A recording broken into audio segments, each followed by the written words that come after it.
Estamos vivos ya. Sí, vivo. De San Luis. ¿Te puedo presentar? Sí, sí. No tiene que ser siempre presente. Juan Miguel. Señores, buenas noches.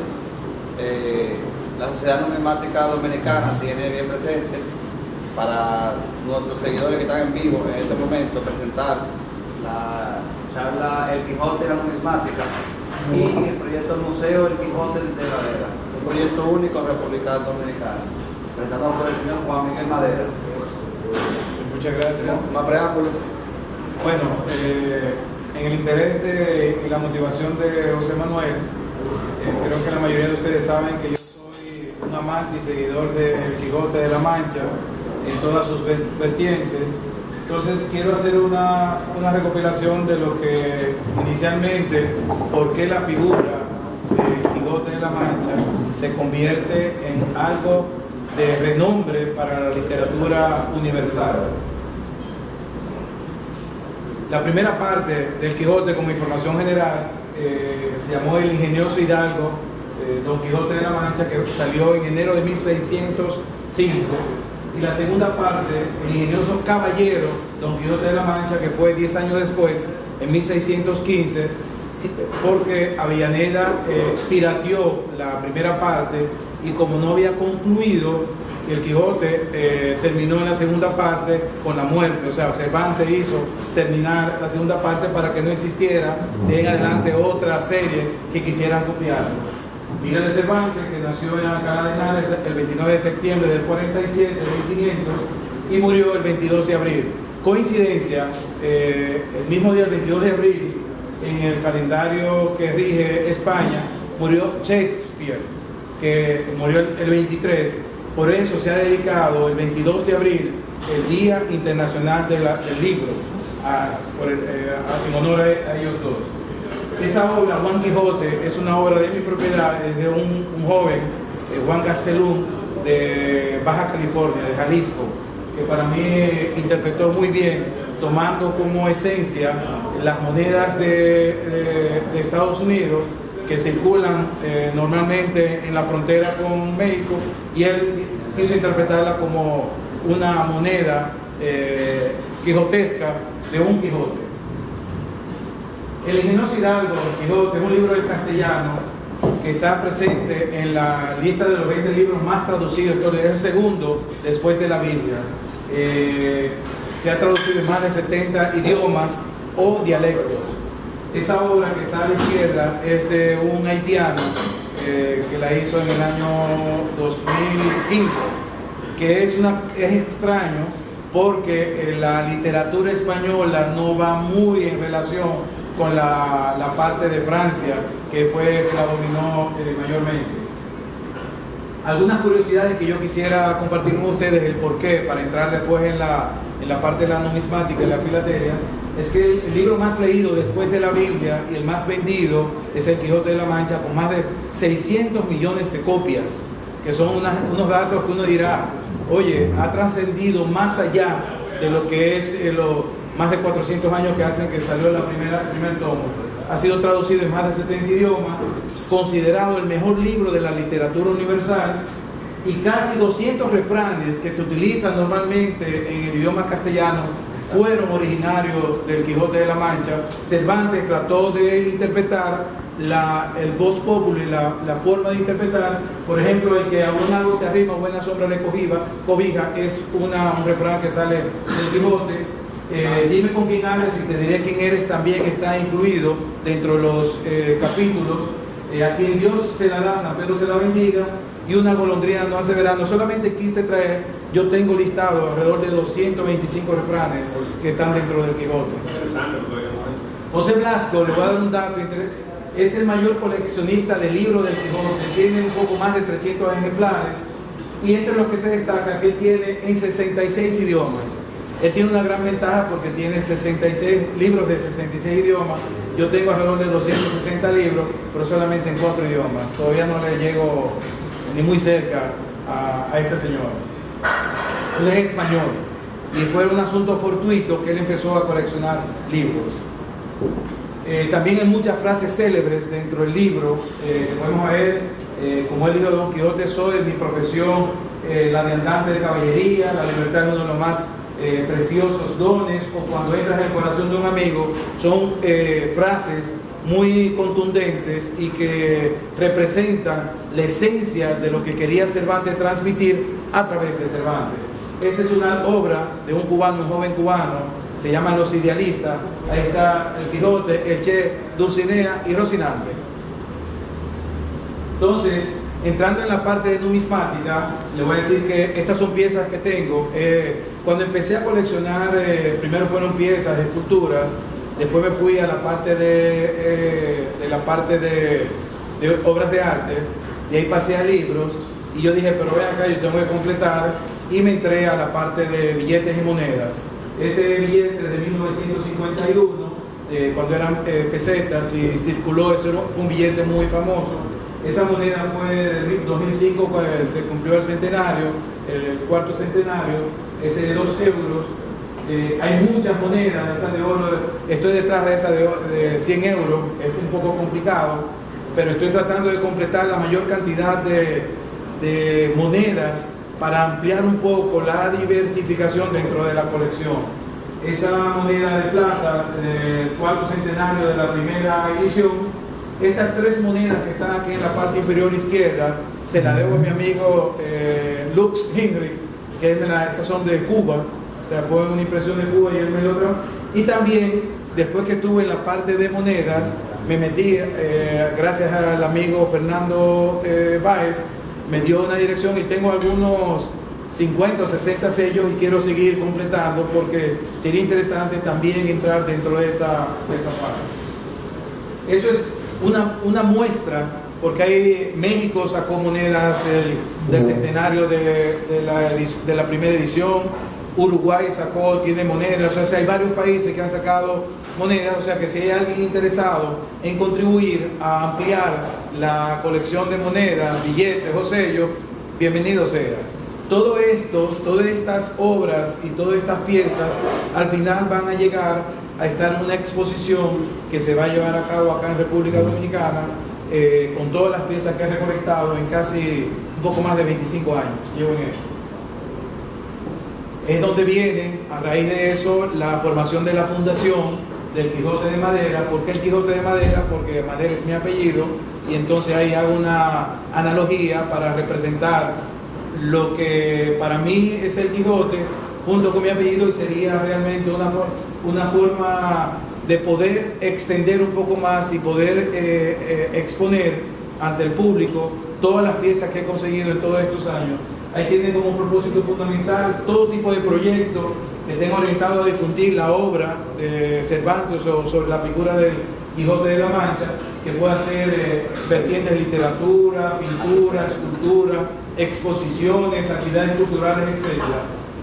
Y ahí, en una de las cosas, el internet le permite a uno poder estar actualizado. Hice contacto con el Museo Iconográfico del Quijote, y al oír la historia de ese señor que salió de la Guerra Civil Española, se radicó en México, conocí toda su historia. A él le regalaron un libro, él no sabía qué era, llevaba cajetilla de cigarrillo, y un soldado le pidió cambiar la cajetilla de cigarrillo por un libro, y él hizo el cambio sin saber de lo que era, porque él no fumaba pero tenía cigarrillo. Cuando él llega a México, se da cuenta de lo que el soldado le regaló fue un libro del Quijote de la Mancha, y eso lo inspiró a él, y al final él fundó el Museo Iconográfico del Quijote en Guanajuato, que le llaman la ciudad cervantina de América. Realmente es impresionante. Él empezó coleccionando, él tiene muchas obras de México, pero al final tiene alrededor de 1764 pinturas, escultura, tiene una majestuosidad de obras. Y él, en la ciudad de Guanajuato, le cedió una casa colonial donde está el Museo del Quijote, con 12 salas de exposición. Y yo me fui en un asunto, contacté al director, llegué allá, le presenté mi proyecto, muy interesado, el señor Héctor Nofre Sánchez, y está haciendo un vínculo para apoyarme en el desarrollo de la idea, de ver si yo puedo igualarme en el futuro a lo que ha sido ese señor, y ese museo cumplió en este año 30 años de fundación. Pero todos son de pintura, son de... Sí, no, las pinturas son mías, esa que yo he mostrado son la de él, la que tiene en el Sí. museo, son de Quijote. de Quijotes. O sea, es una de las exposiciones de Quijote. Ya él tiene 3 locales, ya el señor murió y donó todas sus obras a la ciudad de Guanajuato. Todos los años se celebra para el mes de noviembre la Semana Cervantina, que es interesantísima ver la cantidad de personas que andan detrás. A raíz de eso, de toda esa idea, vino de la Fundación El Quijote de Madera a hacer una exposición que se va a llamar Los Quijotes de Madera. Todo eso está registrado, yo lo tengo registrado en UNAPI para poder respaldar todo este proceso y este proyecto que estoy llevando a cabo. Y ahí entonces, esos son parte de las obras, las que he mostrado. Estoy haciendo las fichas para presentar el proyecto a una autoridad donde tengo alrededor de 15 países. Mi objetivo es cubrir toda América. Eso será realmente un reto muy grande.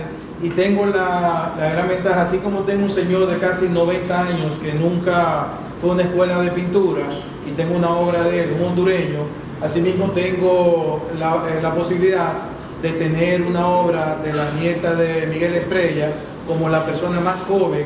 Ella tiene 9 años, como la persona más joven que podría estar participando en la exposición. Si usted ve esa obra donde el artista plasma de una manera contundente la característica que lo identifica, todo aquel que vea una obra, cuando él vea esa figura que está en el sombrero o en el bigote del Quijote, eso tiene que ver con Julio César Valverde, un pintor costarricense que gentilmente se dio la obra. Este es de una dominicana que recientemente hizo una exposición, Ana Virginia Berrido, La Blanca Noche de Don Quijote, una forma de interpretar de ella, de su figura de Tanaka, que se llama la figura que ella representa, donde ha estado representando el Quijote. Esa fue su primera obra. Las 2 personas que han pasado han sido la primera obra que ellos hacen sobre el Quijote, y le pido, aparte de eso, una inspiración de qué lo motivó a hacer esa obra del Quijote. Igual, este otro joven, cada obra tiene su historia. Es un joven cubano de unos 24 años que nunca había pintado un Quijote. Esas son 3 obras. Es una forma de él interpretar el Quijote a su manera. Él pintaba, hasta que me conoció, él pintaba fachadas. Y ahora en adelante él vendía una fachada en Cuba, en La Habana, una por semana o 2. Ahora está vendiendo 4, 5, 6 Quijotes al día. Y por eso dice él que desde ese momento hasta la actualidad se me han perdido la cuenta de cuántos he hecho hasta este día. Lo conocí en febrero y en octubre ese es su modus vivendi, modus operandi, pintar Quijote. El de la izquierda es su primer Quijote. Y ese joven no me cobró ni un centavo por las obras. Así tengo un asunto lo puse acá porque la vida me llevó si voy a estar metido en esta obra, yo me certifiqué en la Universidad Francisco Marroquín de Guatemala, en el estudio del Quijote. Son 6 módulos, dura 15 meses. Aquí está el primer certificado y el último certificado, donde uno tiene 2 opciones. Si quiere certificarse, tiene que pasar un examen de 25 preguntas, que lo puede hacer con todos los libros y todos los documentos abiertos que usted considere, y son 25 preguntas realmente complicadas, porque una de las preguntas que hacían, porque el Quijote, Cervantes hizo una interpretación de la situación política, económica y social que sucedía en ese momento en España. Lo interpretó como no podían, él tenía la libertad de expresarse. El Quijote fue autorizado por la Iglesia Católica para poder ser impreso. Entonces él utilizaba muchos argumentos y figuras literarias para poder interpretar. Y una de las preguntas que hacía en los primeros exámenes es: ¿en qué se dimensionaban las pezuñas que menciona Cervantes a través del Quijote en la economía? O sea, las pezuñas de Rocinante, y era la situación que estaba resquebrajada, la situación, y lo representaba sobre esa forma literaria. De ahí, esas son parte de las obras donde tenemos de Cuba, México, Colombia, Venezuela, Guatemala, El Salvador, Costa Rica, Haití, España. Ahí tengo la posibilidad de conseguir, que es la cosa extraña, de un alemán, un grabado del Quijote, porque la mayoría de los países de Europa, como Francia y Alemania, no había ese vínculo, aunque el Quijote fue traducido en los próximos 10 años después de su primer lanzamiento al francés, al alemán, al inglés y al portugués. Esta es otra parte de las obras que están contempladas. Estas son las, hasta el momento, lo que dispongo para la exposición. Tengo pintura, dibujos, grabados, caricatura, alrededor de 126 obras de esos países. Me falta Paraguay, que lo tengo ya casi concertado, porque muchas de esas obras con internet me presento, le digo, le hablo. Algunos me duran un parto, 9 meses para entre el va y viene. Tengo esculturas alrededor de 150 piezas en madera, bronce, níquel, plata, resina, barro de varios países, 268 libros, por eso estoy detrás casi del señor que tiene la mejor colección. Lo único que mío solamente tengo 4 idiomas, tengo en inglés, español, francés e italiano. Y para que ustedes vean, no solamente son libros del Quijote. O sea, yo tengo Las mujeres del Quijote, El hombre que se volvió loco leyendo el Quijote, tengo la interpretación legal del Quijote, El Quijote y la Biblia. O sea, son títulos totalmente diferentes.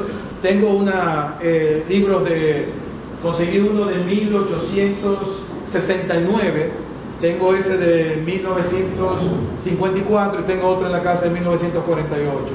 Originales, libros originales que no han sido topados ni tocados para restaurar.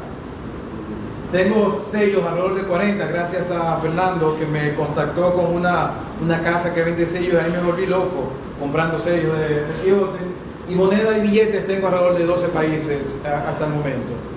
Esa es parte de esa es otra obra de un chabonista, Jesús de la Cruz. Eso es parte de la presentación. Si hay alguna pregunta, comentario que quieran. ¿Cómo usted detectaba las obras fuera del país relacionadas con el Quijote? Lo que pasa es que tengo, a través de mi trabajo, yo superviso Centroamérica, 4 o 5 países, y me da la oportunidad yo viví en Centroamérica también, viví en El Salvador, viví en Honduras por casi 8 años, y eso me permitió relacionarme con el arte, porque me ha gustado, y de ahí comenzó el vínculo, y entonces me dio la libertad. Si tú eres pintor ruso, yo te escribo, si tú no me crees, te dejo, y si no, me voy con otro, y así voy, y eso me ha permitido reunir los 15 países. Y espero llegar, tengo con un brasileño 2 años y todavía nada, 2 años.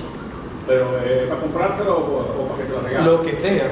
O sea, la situación no es hay cierta obra muy característica con esa fuerza de expresión, y es ver la forma. Yo el riesgo lo tengo, lo único que puedo tener es que me digan un no.